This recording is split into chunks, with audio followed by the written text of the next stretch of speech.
हाल ही में ऑपरेशन सिंदूर हुआ था, सबको पता ही है। तो उस टाइम से अभी तक भी कांग्रेसी बहुत कटाक्ष करते हैं, क्योंकि इसका नाम सिंदूर है, इसलिए इतनी महिलाओं का सिंदूर उजड़ गया, ये हो गया, वो हो गया, वो हो गया। पहली बात तो मैं बता दूं कांग्रेस वालों, आपके टाइम पर इसी कश्मीर में, ये तो चलो जंगल में हुआ, दूर हुआ, मिलिट्री एरिया में फौजियों के ऊपर बंदूक से गोली चलाकर मार दिया गया ये यासीन मलिक ने। आपके टाइम में ही महिलाओं के छाती काट दी गई। उसमें एक फौजी महिला थी, एक नर्स भी थी। ये मैंने देखा है उस महिला को। आप आज ऑपरेशन का नाम सिंदूर रख दिया, इसलिए सेना की बेइज्जती कर रहे हो। ये ऑपरेशन तो सेना का था, और आपने सेना का मान कब रखा है? मैं बताता हूँ 2-3 बात, सब बातों को छोड़ करके बात सुनाता हूँ। SFJ Manik Shah VC, Sam Manik Shah, जिनके ऊपर फिल्म बनी है। आपको पता है कि मानिक शाह और इंदिरा गांधी का 36 का आंकड़ा था। उसको डर भी था, इंदिरा गांधी को डर था कि ये तख्ता पलट ना कर दे, और इस तलखी का हाल ये हुआ कि उसकी पेंशन ही रोक दी गई रिटायर होने के बाद। वो जब अटल बिहारी वाजपेयी जी प्रधानमंत्री थे और मानिक शाह साहब हॉस्पिटल में भर्ती थे, मिलिट्री हॉस्पिटल देहरादून में, तभी उनसे मिलने के लिए राष्ट्रपति गए, अब्दुल कलाम। तो राष्ट्रपति जी को उन्होंने बात बताया कि भैया मेरे को तो पेंशन ही मिलता, मैं काहे का फील्ड मार्शल हूँ। हैं?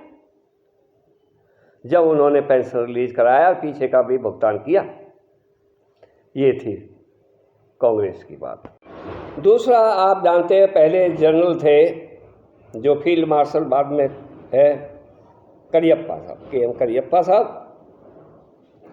KM करियप्पा ने बहुत कोशिश किया था कि सेना का मनोबल बढ़ाया जाए, सेना के लिए नए उपकरण खरीदे जाएं, लेकिन नेहरू ने और मेनन जो डिफेंस मिनिस्टर थे उस टाइम, उन्होंने एक बात नहीं सुनी।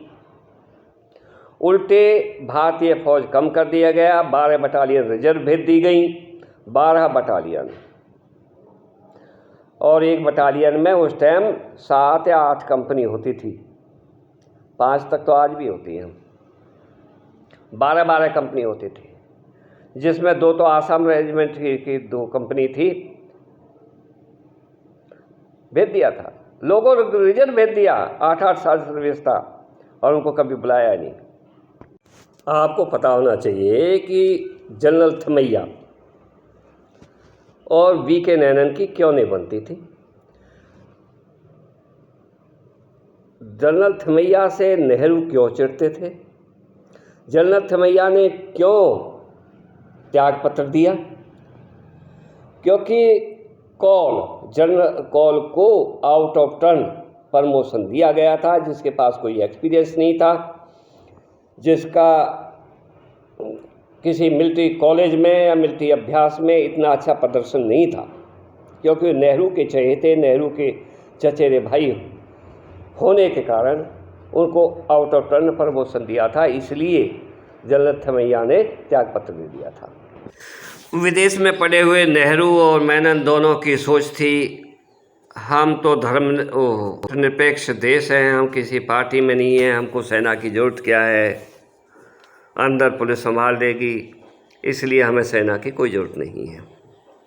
और ये फिलॉसफी पर ही ये लोग काम कर रहे थे, और सेना के जनरलों की बेइज्जती भी कर रहे थे। इन्होंने पर्सनल सुरक्षा, सैनिकों की पर्सनल सुरक्षा के लिए कभी कोई उपकरण खरीद कर नहीं दिया, बल्कि हथियार खरीदने की भी या मुहैया कराने की भी कोई ज़रूरत नहीं समझी। यहाँ तक भी बॉर्डर एरिया तक सप्लाई चेन बनाने का भी कोई योजना नहीं बनी, ना रेल या रोड बॉर्डर तक जाने के लिए, जिससे सैनिकों को ज़रूरत का हथियार, गोला बारूद और खाने का सामान पहुंच सके, ऐसी किसी योजना पर काम नहीं किया।